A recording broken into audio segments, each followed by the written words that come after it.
Hello my dear student, welcome back to my YouTube channel Subhash study centre. तो जितने भी मेरे प्यारे बच्चे कक्षा 10 में हैं और कल है आपका गृह विज्ञान का पेपर। जी हाँ मेरे प्यारे बच्चों, कल है 5 मार्च और 5 मार्च को आपका गृह विज्ञान विषय का पेपर है।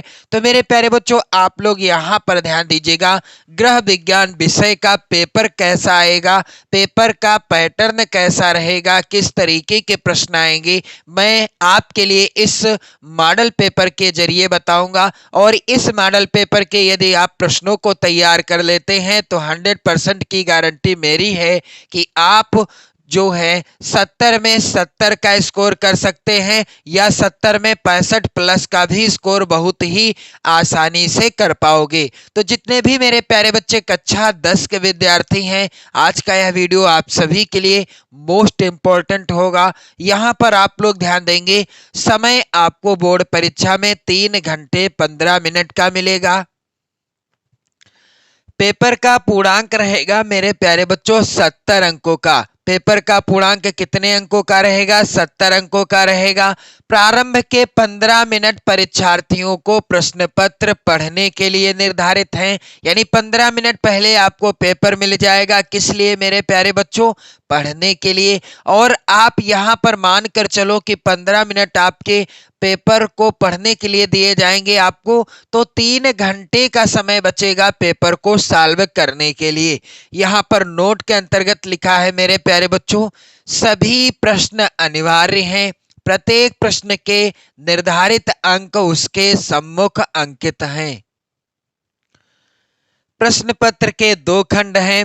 खंड का में बहुविकल्पीय प्रश्न है तथा खंड खा में अति लघुत्तरीय, लघुत्तरीय तथा दीर्घोत्तरीय 3 प्रकार के प्रश्न हैं। उनके उत्तर हेतु निर्देश प्रत्येक प्रश्न के पहले ही दिए गए हैं। मेरे प्यारे बच्चों, खंड का के 20 प्रश्न हैं और प्रत्येक प्रश्न 1 नंबर का है। इस तरीके से यदि आप इन 20 प्रश्नों का उत्तर OMR सीट में सही तरीके से और सही उत्तर भर देते हैं तो आपके पूरे 20 नंबर पक्के हो जाएंगे।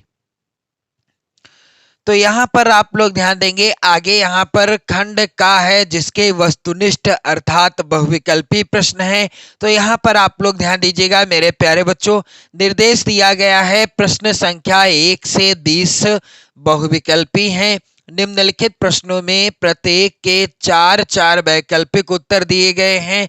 उनमें से सही विकल्प चुनकर उन्हें क्रमवार OMR उत्तर पत्रक में भरिए।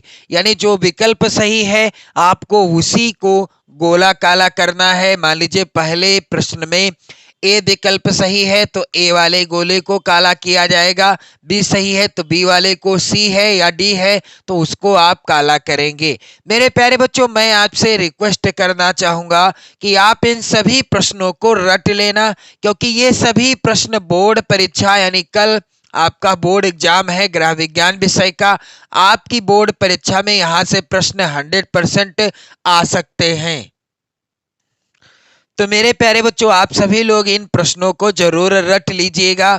प्रश्न पहला है, थर्मामीटर द्वारा ज्ञात करते हैं। थर्मामीटर के द्वारा हम क्या ज्ञात करते हैं? पहला है विकल्प शरीर का तापमान, दूसरा विकल्प रुधिर का दाब, तीसरा विकल्प नाड़ी की गति, चौथा विकल्प श्वसन की दर। तो थर्मामीटर के द्वारा हम क्या ज्ञात करते हैं? इस प्रश्न का उत्तर होगा मेरे प्यारे बच्चों, शरीर का तापमान थर्मामीटर के द्वारा ज्ञात किया जाता है।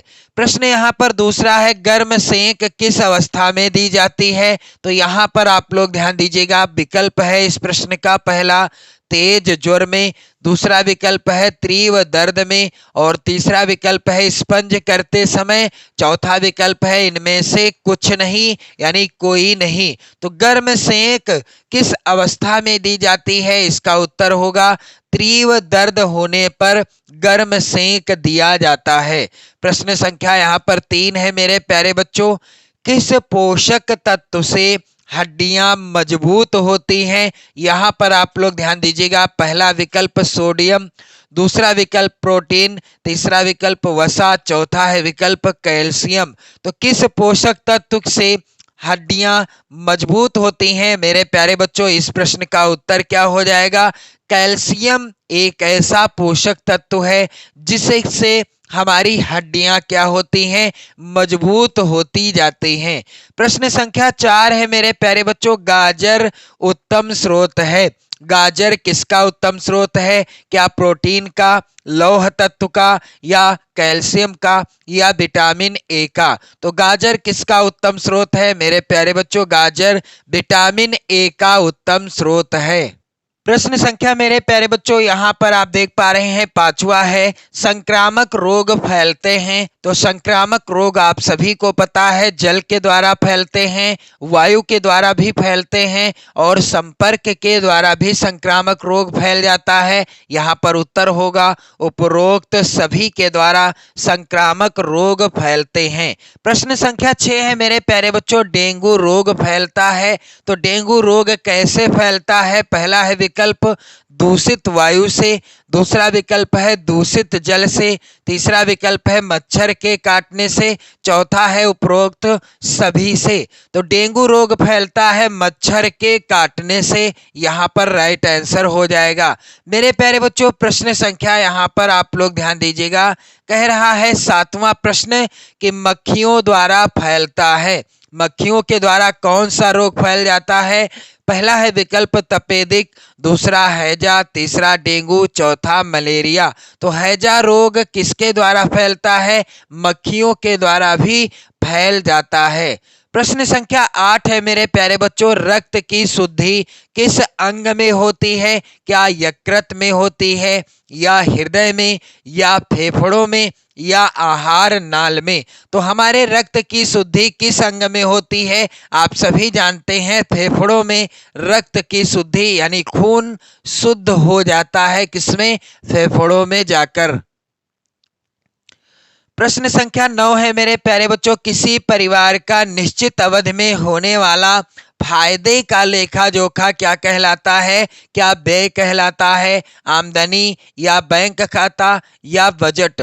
तो किसी परिवार का निश्चित अवधि में होने वाला फायदे का जो लेखा जोखा होता है उसे क्या कहते हैं? मेरे प्यारे बच्चों, इसका उत्तर क्या हो जाएगा? यहाँ पर आप लोग ध्यान दीजिएगा, उसे कहते हैं बजट। प्रश्न संख्या 10 है, बचत का मुख्य उद्देश्य क्या है? तो यहाँ पर आप लोग ध्यान देंगे, मनोरंजन के लिए, भविष्य के लिए, सुख प्राप्ति के लिए, या मेरे प्यारे बच्चों ये सभी। तो बचत करने का हमारा मुख्य उद्देश्य क्या होता है? भविष्य के लिए। क्यों? क्योंकि मेरे प्यारे बच्चों, भविष्य में आने वाले जो आकस्मिक खर्चे हैं उनको कैसे पूरा किया जाए, अचानक आने वाले खर्चों को कैसा पूरा किया जाए, कैसे पूरा किया जाए, इसलिए बचत का जो है यही मुख्य उद्देश्य रहता है कि हम आकस्मिक अचानक आने वाले खर्चों को कैसे पूरा कर पाएंगे।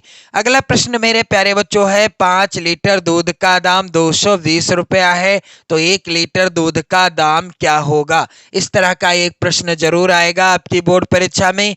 प्रश्न संख्या 12 है, वेरी वेरी इंपॉर्टेंट, जल का रासायनिक सूत्र क्या है? पहला विकल्प है H2O, दूसरा विकल्प है H2O2, तीसरा विकल्प है CO, और चौथा विकल्प है HO2। तो जल का रासायनिक सूत्र है, यह प्रश्न बोर्ड परीक्षा के लिए सबसे ज्यादा इंपॉर्टेंट है मेरे प्यारे बच्चों, और इसका उत्तर क्या हो जाएगा? जल का रासायनिक सूत्र है HO2। यहाँ पर आप लोग ध्यान दीजिएगा, H2O इज द, तो जल का रासायनिक सूत्र हो जाएगा मेरे प्यारे बच्चों, यहाँ पर आप लोग ध्यान देंगे, H2O जल का रासायनिक सूत्र है। प्रश्न संख्या यहाँ पर 13 है, लाल दवा को वैज्ञानिक नाम है, यानी लाल दवा को किस वैज्ञानिक नाम से भी पुकारा जाता है? पहला है विकल्प यहाँ पर कॉपर सल्फेट, दूसरा विकल्प है सोडियम क्लोराइड, तीसरा विकल्प है पोटेशियम परमैंगनेट, चौथा विकल्प है पोटेशियम हाइड्रोक्साइड। तो मेरे प्यारे बच्चों, लाल दवा का वैज्ञानिक नाम क्या है? Potassium permanganate. यहाँ पर तीसरा वाला विकल्प होगा सही। प्रश्न संख्या मेरे प्यारे बच्चों यहाँ पर आप लोग ध्यान देंगे 14 है। पर्यावरण दिवस किस दिन मनाया जाता है? तो आप सभी जानते हैं विश्व पर्यावरण दिवस मनाया जाता है प्रत्येक वर्ष कब? 5 जून को। यहाँ पर आप लोग ध्यान देंगे, यहाँ पर अगला प्रश्न है पर्यावरण प्रदूषण में वृद्धि करने वाले कारक कौन से हैं? तो यहाँ पर इस प्रश्न का उत्तर क्या होगा? पर्यावरण प्रदूषण में वृद्धि करने वाले कारक कौन से हैं? पहला विकल्प है नगरीकरण, दूसरा विकल्प है औद्योगिकीकरण, तीसरा विकल्प है वाहनों का धुआं, चौथा है इनमें से सभी। तो पर्यावरण के प्रदूषण में वृद्धि करने वाले कारक कौन कौन से हैं? यहाँ पर उत्तर क्या होगा? नगरीकरण भी होगा, औद्योगिकीकरण भी होगा और वाहनों का धुआं भी शामिल है। यहाँ पर उत्तर क्या होगा? इनमें से सभी। तो मेरे प्यारे बच्चों, पर्यावरण प्रदूषण में वृद्धि करने वाले कारक क्या हैं? नगरीकरण, औद्योगिकीकरण और वाहनों का धुआं। यहाँ पर उत्तर होगा उपरोक्त सभी। प्रश्न यहाँ पर 16 है विटामिन सी का उत्तम स्रोत क्या है? क्या दाल है या दूध या आंवला या गाजर? तो आप सभी जानते हैं आंवला अथवा खट्टे फलों में, यानी जो खट्टे फल होते हैं उसमें विटामिन सी की प्रचुर मात्रा रहती है। अगला प्रश्न है मेरे प्यारे बच्चों सब्जियों को धोना चाहिए। तो सब्जियों को कब धोना चाहिए? छीलने से पहले या छीलने के बाद या काटने के बाद या प्रत्येक बार? तो सब्जियों को कब धोना चाहिए? इस प्रश्न का उत्तर हो जाएगा सब्जियों को छीलने से पहले ही धो लेना चाहिए। प्रश्न संख्या 19 है अतिसार में रोगी को किस प्रकार का आहार देना चाहिए? तो अतिसार में रोगी को कैसा आहार देना चाहिए? इसका उत्तर हो जाएगा अतिसार के रोगी को नरम तथा तरल आहार देना चाहिए। प्रश्न संख्या 20 है एक वयस्क मानव शरीर में कितनी हड्डियां होती हैं? इसका उत्तर हो जाएगा मेरे प्यारे बच्चों 206। इसके बाद आप देखेंगे खंड खा जो कि वर्णनात्मक प्रश्नों से संबंधित होगा और इसमें कुछ इस तरह के प्रश्न आएंगे। सबसे पहले प्रश्न संख्या 21 से 26 अति लघुत्तरीय प्रश्न है। प्रत्येक प्रश्न का उत्तर अधिकतम 25 शब्दों के अंतर्गत लिखना है। मेरे प्यारे बच्चों, यहाँ पर इस तरह का प्रत्येक प्रश्न होगा 2 नंबर का। यहाँ पर प्रश्न संख्या 21 है जो कि वेरी इंपॉर्टेंट है। पारिवारिक बजट क्या है? और यहाँ पर प्रश्न संख्या 22 है यदि 1 लीटर दूध का मूल्य 15 रुपया है तो 6 लीटर दूध का मूल्य क्या होगा? प्रश्न संख्या 23 है यहाँ पर 2 निसंक्रमण पदार्थों के नाम लिखिए। और प्रश्न संख्या 24 है मेरे प्यारे बच्चों। इन सभी प्रश्नों को आपको रट लेना है। ये सभी प्रश्न आपकी बोर्ड परीक्षा के लिए वेरी वेरी इंपॉर्टेंट हैं।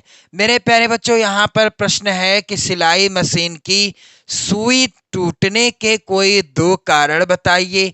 और प्रश्न संख्या 25 है आशुद्ध जल की उपयोगिता लिखिए। प्रश्न संख्या 26 है मेरे प्यारे बच्चों मनुष्य के शरीर में जल कितने प्रतिशत होता है? इसके बाद आप देखेंगे लघुत्तरीय प्रश्न। यहाँ पर निर्देश दिया गया है प्रश्न संख्या 27 से प्रश्न संख्या 31 तक लघुत्तरीय हैं। इनके उत्तर आपको अधिकतम 50 शब्दों के अंतर्गत लिखना है और इस तरह का प्रत्येक प्रश्न आएगा मेरे प्यारे बच्चों कितने अंक का? 4 नंबर का। यहाँ पर आप लोग ध्यान दीजिएगा प्रश्न संख्या 27 है राष्ट्रीय बचत पत्र से आप क्या समझती हैं? अथवा में प्रश्न है प्राकृतिक एवं कृत्रिम श्वसन क्रिया में क्या अंतर है? प्रश्न संख्या 28 है घर में सिलाई करने से क्या लाभ हैं? अथवा में प्रश्न है हड्डी की टूट और मोच में क्या अंतर है?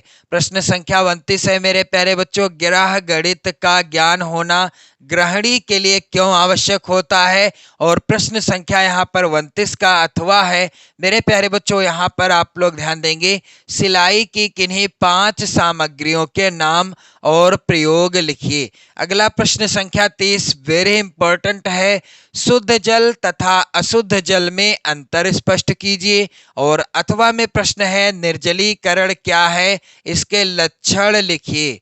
प्रश्न संख्या 31 है वृक्ष पर्यावरण की सुरक्षा कैसे करते हैं? अथवा मोच के लक्षण एवं उपचार लिखिए।